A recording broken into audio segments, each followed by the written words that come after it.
کہ اب تم اس کشتی میں ہر قسم کے جانور میں سے جوڑے یعنی ایک نر اور ایک مادہ سوار کر لو، اور اپنے گھر کے لوگوں کو بھی سوائے ان کے جن پر پہلے سے بات ہو چکی ہے، اور سب اہل ایمان کو بھی جن کی تعداد بہت کم تھی۔ اللہ تعالیٰ کے حکم کے مطابق حضرت نوح علیہ السلام نے ہر ذی روح مخلوق کا ایک ایک جوڑا کشتی میں رکھ لیا۔ بعض مفسرین لکھتے ہیں کہ کشتی میں نباتات بھی رکھے گئے تھے، واللہ عالم۔ مورخین لکھتے ہیں کہ اہل ایمان کی کل تعداد مرد اور خواتین مل کر 80 تھی، جبکہ بعض نے اس سے بھی کم بتائی ہے۔ ان میں حضرت نوح علیہ السلام نے 3 بیٹے جو ایمان لائے تھے، اور ان کے نام سام، حام، یافس تھے، اور ان کی بیویاں جو چوتھی یام کی بیوی تھی شامل تھی، جسے کنعان بھی کہا گیا۔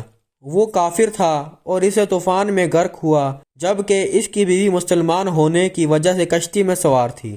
حضرت نوح علیہ السلام نے سب کو کشتی میں سوار کروا کے اس کے دروازے سختی سے بند کر دیے اور خود عبادت الہی میں مصروف ہو گئے۔ ایک دوسرے مقام پر اللہ تعالیٰ نے فرمایا، اے نوح، جب تم اور ہمارے ساتھی کشتی میں سوار ہو جائیں تو کہو سب تعریفیں اللہ ہی کے لیے ہے، جس نے ہمیں ظالم لوگوں سے نجات عطا فرمائی، اور کہو کہ اے میرے رب، مجھے بابرکت اتارنا اور تو ہی بہتر اتارنے والا ہے۔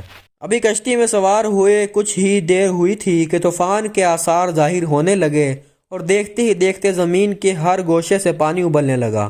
آسمان سے ہونے والی قیامت خیز بارش ہر شے کو بہا لے جانے کے در پر تھی، گویا قیامت کا منظر تھا۔ اونچے سے اونچا پہاڑ بھی پانی میں ڈوبتے چلے جا رہے تھے، لیکن حضرت نوح علیہ السلام کی کشتی انہیں اور ان کے ساتھیوں کو اپنے دامن میں سمیٹے اللہ کے حکم سے اور اس کی حفاظت میں خطرناک پھیرے موجوں کے درمیان رواں دواں تھی، ورنہ اتنے طوفانی پانی میں لکڑی کی کشتی کی حیثیت ہی کیا ہے۔ اس لیے اللہ تعالیٰ نے ایک دوسرے مقام پر بطور احسان فرمایا، اور جب پانی میں طغیانی آ گئی تو اس وقت ہم نے تمہیں کشتی میں سوار کر دیا، تاکہ اسے تمہارے لیے نصیحت اور یادگار بنا دیں، اور تاکہ یاد رکھنے والے کان سے اسے یاد رکھیں۔ حضرت نوح علیہ السلام تیسری منزل کی ایک اونچی کھڑکی سے باہر کا منظر دیکھ رہے تھے۔ انہوں نے اپنے بیٹے کنعان کو دیکھا جو ایک اونچے مقام پر موجود تھا۔ حضرت نوح علیہ السلام نے اپنے بیٹے کو مخاطب کیا، اے میرے بیٹے، سو ہمارے ساتھ اس کشتی میں سوار ہو جا اور کافروں کا ساتھ نہ دے۔ اس نے کہا، ابا آپ میری فکر نہ کریں، میں ابھی اس سب سے اونچے پہاڑ پر چڑھا جاؤں گا اور پانی سے بچ جاؤں گا۔ حضرت نوح علیہ السلام نے کہا، آج قہر الہی سے کوئی نہیں بچ سکتا۔ ابھی یہ گفتگو جاری تھی کہ اچانک ان دونوں کے درمیان پانی کی بڑی لہر حائل ہو گئی اور وہ غرق ہو گیا۔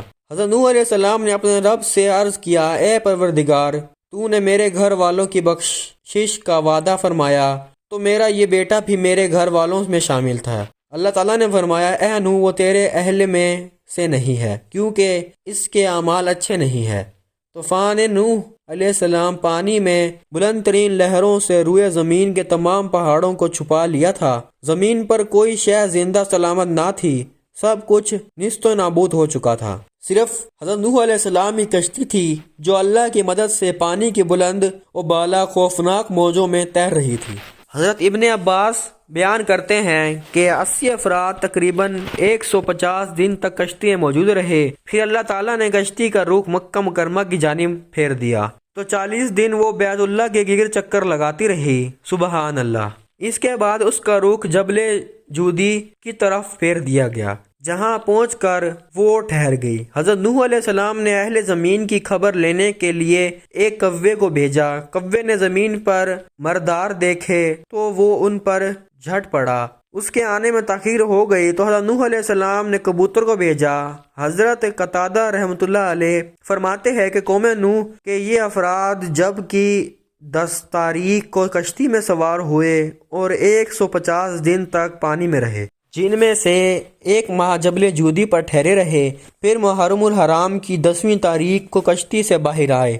ابن جریر رحمۃ اللہ علیہ بیان کرتے ہیں کہ اس دن سیلاب کے عذاب سے نجات حاصل ہونے پر وہ لوگ تشکر کے طور پر روزہ رکھتے ہیں۔ محمد بن اسحاق رحمۃ اللہ علیہ بیان فرماتے ہیں کہ جب اللہ تعالیٰ نے طوفان نوح روکنے کا ارادہ فرمایا تو زمین پر زبردست ہوائیں چلائیں، جس سے پانی رک گیا، چشمے ابلنے بند ہو گئے اور پانی کم ہونا شروع ہو گیا، حتیٰ کہ زمین خشک ہو گئی۔ توریت روایت کے مطابق کشتی جبل ہودی پر رجب کی 10ویں تاریخ کو ٹھہری اور 10ویں مہینے شوال کی پہلی تاریخ کو پہاڑوں کی چوٹیاں نمودار ہونا شروع ہو گئی۔ پھر مزید 40 روز گزر جانے کے بعد حضرت نوح علیہ السلام نے کشتی کھڑی کی، کھولی اور ایک کوے کو یہ جانچنے کے لیے بھیجا کہ جا کر دیکھو اور بتاؤ کہ طوفان نے زمین پر کیسی تباہی مچائی ہے، لیکن کوا واپس نہ آیا کیونکہ وہ مرداروں کے گوشت کھانے میں مصروف ہو گیا۔ پھر حضرت نوح علیہ السلام نے کبوتر کو بھیجا تو وہ کچھ دیر بعد واپس پلٹ آیا۔ اس نے پاؤں وغیرہ پر کوئی ایسی علامت نظر نہ آئی جس سے زمین پر پانی کی موجودگی کا علم ہوتا۔ نوح علیہ السلام نے کھڑکی سے باہر ہاتھ نکالا اور کبوتر کو پکڑ کر اندر داخل کر دیا۔ پھر 7 دن گزر جانے کے بعد یہ معلوم کرنے کے لیے زمین کی حالت ہے، آپ علیہ السلام نے کبوتر کو دوبارہ بھیجا۔ کبوتر جب واپس آیا تو اس کے منہ میں زیتون کا پتا تھا۔ اس پر حضرت نوح علیہ السلام کو معلوم ہو گیا کہ پانی سطح زمین سے کم ہو گیا ہے۔ پھر 7 دن تک گزرنے کے بعد کبوتر کو بھیجا، لیکن اس مرتبہ کبوتر واپس نہیں آیا۔ اس سے حضرت نوح علیہ السلام کے اندازہ لگایا کہ سطح زمین ظاہر ہو چکی ہے، یقیناً کبوتر نے ابھی بھی کہیں ٹھکانہ تلاش کر لیا ہوگا۔ طوفان کی ابتدا اور کبوتر کو بھیجنے کے درمیان 1 سال مکمل ہو گیا اور دوسرے سال کا پہلا دن بھی گزر گیا تو سطح زمین کا ظہور شروع ہو گیا، جنگل بھی ظاہر ہو گیا۔ تب حضرت نوح علیہ السلام نے کشتی کا ڈھکن کھول دیا۔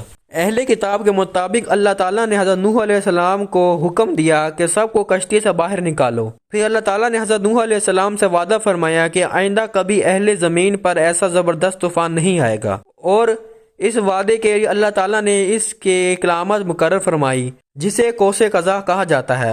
ابن عباس رحمۃ اللہ علیہ نے روایت کی ہے کہ کوس قزح اللہ تعالیٰ کی طرف سے طوفان ہے، امن کا پیغام ہے۔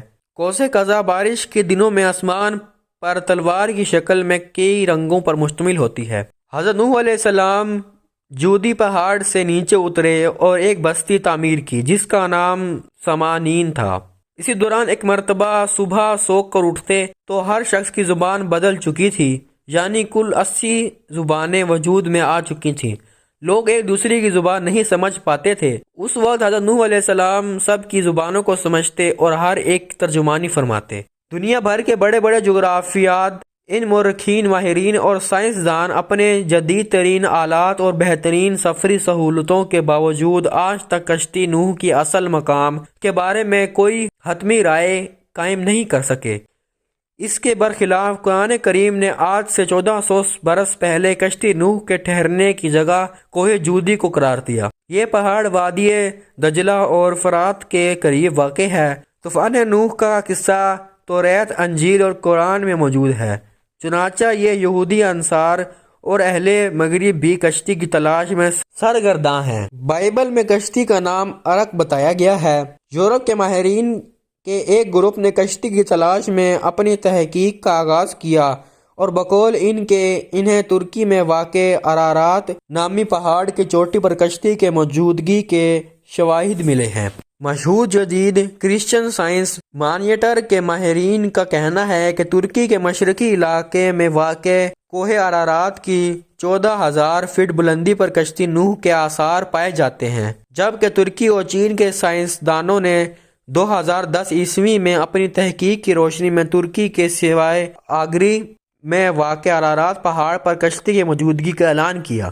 اس طرح اکثر علماء سمیت 2 صدی ہجری میں بغداد میں پیدا ہونے والے مشہور و معروف مورخ ابو محمد بن قتیبہ نے بھی کوہ ارارات ہی کو کوہ جودی قرار دیا ہے۔ ممتاز مفکر، ادیب اور مورخ سید قاسم محمود لکھتے ہیں کہ موجودہ کوہ ارارات 3 ممالک ترکی، روس اور ایران کے مابین سرحدی نشان کا کام دیتا ہے۔ البتہ یہ پورا علاقہ ترکی کے پاس ہے، جبکہ کوہ جودی کوہ کردہ دجلہ اور فرات کے قریب ہے اور ان دونوں کے درمیان کئی 100 میل کا فاصلہ ہے۔ بہرحال امت مسلمہ کے لیے حرف آخر قرآن کریم کا حکم ہے کہ کشتی نوح کوہ جودی پر ہے۔ اب خواہ کوہ جودی وادی دجلہ اور دریائے فرات کے قریب کوہ کردہ کا نام ہو یا ترکی میں موجود کوہ ارارات کا۔